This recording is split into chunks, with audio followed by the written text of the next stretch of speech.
नमस्कार मित्रों, आप सभी को फिर से एक बार मेरे चैनल पर हार्दिक स्वागत है। सुंदरता रंग से नहीं गुणों से होती है।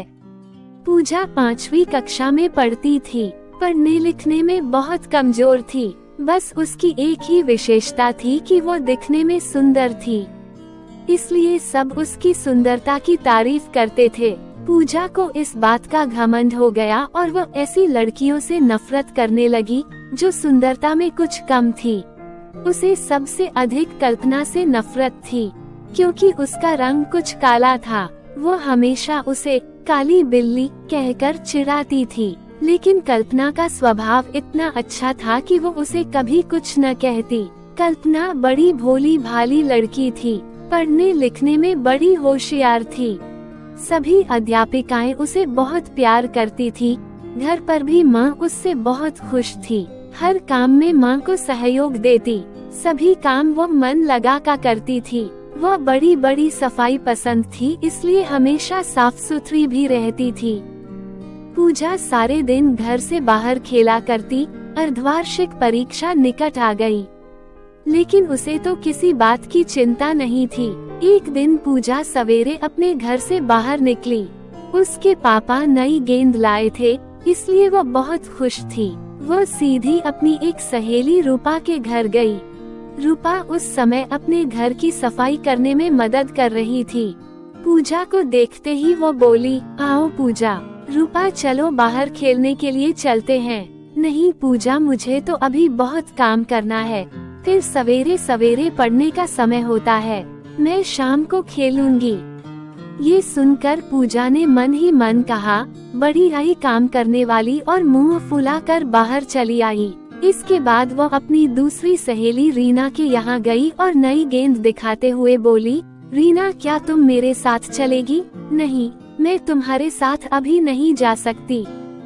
मुझे अभी पढ़ाई करनी है, घर का काम करना है। ये सुनकर वो चुपचाप बिना कुछ कहे गुस्से से बाहर चली गई। इसके बाद वो अपनी कई सहेलियों के घर गई, पर सभी पढ़ाई कर रही थी। किसी को खेलने की फुर्सत नहीं थी। पूजा सोचने लगी, इन सब को क्या हो गया है? इन्हें तो बस घर का काम करना और पुस्तकें पढ़ना ही पसंद है। फिर कुछ सोचकर पूजा अपनी प्रिय सहेली नीतू के घर गई, लेकिन वह भी उस समय पढ़ाई कर रही थी। पूजा उसकी पुस्तक बंद करते हुए कहा, क्या हरदम तोते की तरह पुस्तकें रटती रहती हो?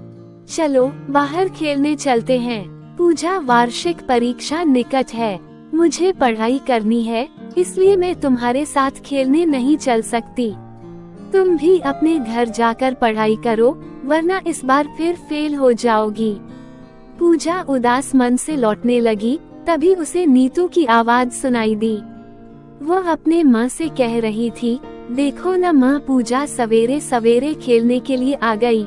उसे पढ़ाई की बिल्कुल चिंता नहीं है। मैं अब उसके साथ नहीं रहूंगी। जब देखो तब वो अपनी सुंदरता की चर्चा करती रहती है। माँ, मुझे तो कल्पना बहुत अच्छी लगती है। वह बहुत मेहनती है, पढ़ने लिखने में भी बहुत होशियार है। बस उसका रंग ही थोड़ा सा काला है। ये पूजा तो उस बेचारी को काली बिल्ली कहकर चिढ़ाती रहती है। ये सुनकर उसकी माँ बोली, नीतू, सुंदरता रंग से नहीं गुणों से होती है। अच्छे गुण ही कल्पना की सुंदरता है। पूजा इसके आगे कुछ न सुन सकी। वह चुपचाप अपने घर की ओर जा रही थी, लेकिन तभी रास्ते में केले के छिलके पर उसका पैर पड़ गया। वह फिसल गई। कल्पना अपने घर के बाहर खड़ी थी। उसने पूजा को गिरते देखा तो तुरंत दोनों हाथ पकड़कर उसे बड़े प्यार से उठाया। ये देखकर पूजा की आंखें भर आई। वो मन ही मन सोच रही थी कि वो कल्पना से कितनी नफरत करती है, लेकिन कल्पना के मन में उसके लिए कितना प्यार है।